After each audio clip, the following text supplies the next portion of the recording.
எல்லாருக்கும் வணக்கம். நான் Hema Subramanian. Welcome to home cooking Tamil.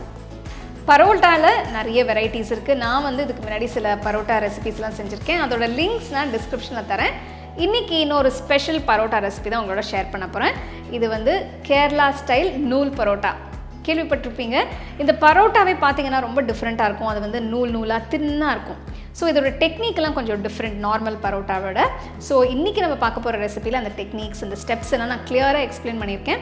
கண்டிப்பாக இதெல்லாமே நீங்கள் ஃபாலோ பண்ணி இதை செய்யணும். வாங்க இப்போ நம்ம ரெசிபிக்குள்ளே போகலாம். இந்த வித்தியாசமான கேரளா டிஷ் நூல் பரோட்டா செய்ய 2.25 கப் மைதா எடுத்திருக்கேன்.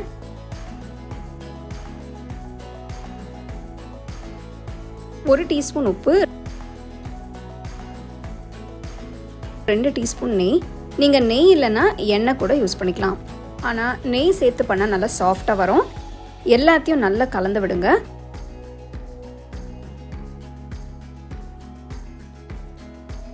அடுத்து 2 டீஸ்பூன் தயிர் ஊற்றிக்கோங்க. ஒரு முட்டையை மிக்ஸ் பண்ணிக்கோங்க. உங்களுக்கு முட்டை வேண்டாம்னா நீங்கள் இன்னும் 2 டீஸ்பூன் தயிர் சேர்த்துக்கலாம்.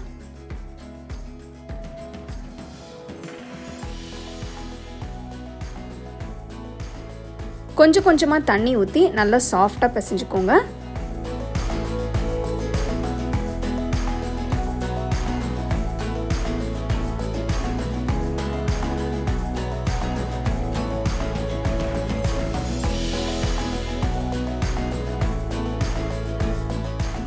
அஞ்சு நிமிஷம் மாவை நல்லா பிசையணும். மேலே லேசாக எண்ணெய் தடவி 1 மணி நேரம் ஊற வைங்க.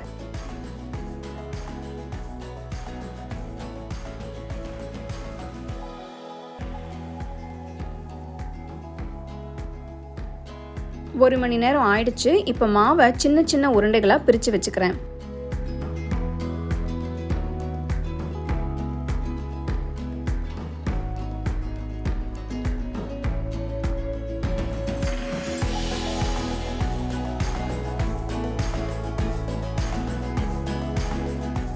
இப்போ நம்ம பரோட்டா செய்ய ஆரம்பிக்கலாம். சப்பாத்தி கல்லில் லேசாக எண்ணெய் தடவிக்கலாம். இப்படி எண்ணெய் தடவி செய்யும்போது பரோட்டா மாவு கல்லில் ஒட்டாமல் இருக்கும்.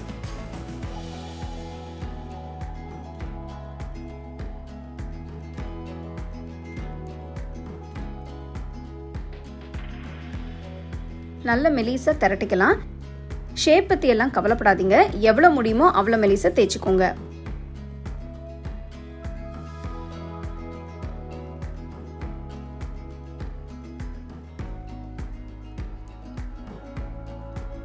நான் ஒரு பீட்சா கட்டர் வச்சு தின் பீசஸாக கட் பண்ணுறேன்.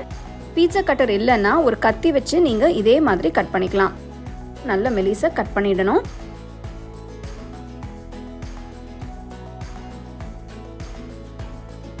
மேலே லேசாக கொஞ்சம் மாவை தூவி விடுங்க.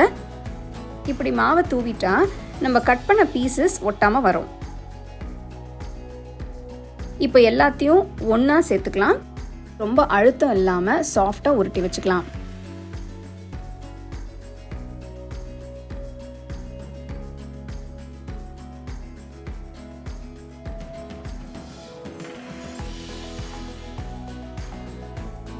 மேலே இன்னும் கொஞ்சம் எண்ணெயை தடவி லேசாக கையால் ஸ்ப்ரெட் பண்ணி விடுங்க.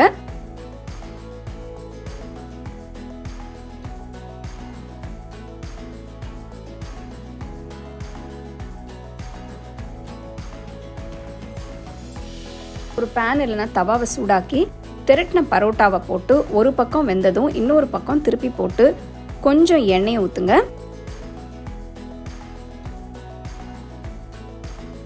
ஃப்ளேமை மீடியம்லேயே வச்சு அதை செய்யுங்க.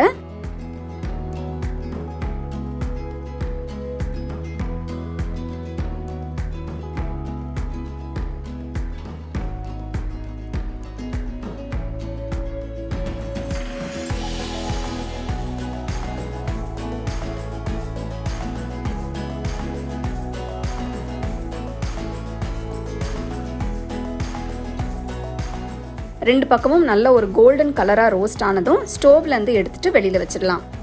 பரோட்டா கொஞ்சம் சூடாக இருக்கும் போதே கையில் நல்லா 2 பக்கமும் தட்டி விட்டிங்கன்னா நல்லா நூல் நூலாக வந்துடும். பாருங்கள் எவ்வளோ அருமையாக வந்திருக்குன்னு. டேஸ்டியான இந்த பரோட்டாவை எப்படி ஈஸியாக வீட்டிலேயே செய்யலான்னு பார்த்தீங்க இல்லையா?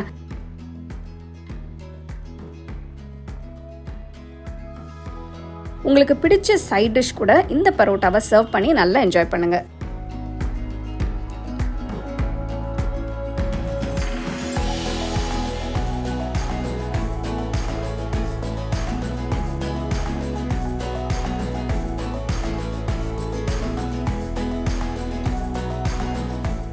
அருமையான நூல் பரோட்டா எப்படி செய்யறதுன்னு பார்த்தீங்க. இப்போ நான் வந்து இந்த நூல் பரோட்டாவை சிக்கன் கறி வச்சு நான் சர்வ் பண்ணியிருக்கேன். நீங்கள் வீட்டில் வந்து வெஜிடபிள் கறி இல்லைனா வேறு ஏதாவது குருமா வச்சு கூட நீங்கள் அதை சர்வ் பண்ணலாம். ரொம்ப நல்லாயிருக்கும். கண்டிப்பாக ட்ரை பண்ணி ரசித்து ருசித்து சாப்பிடுங்க.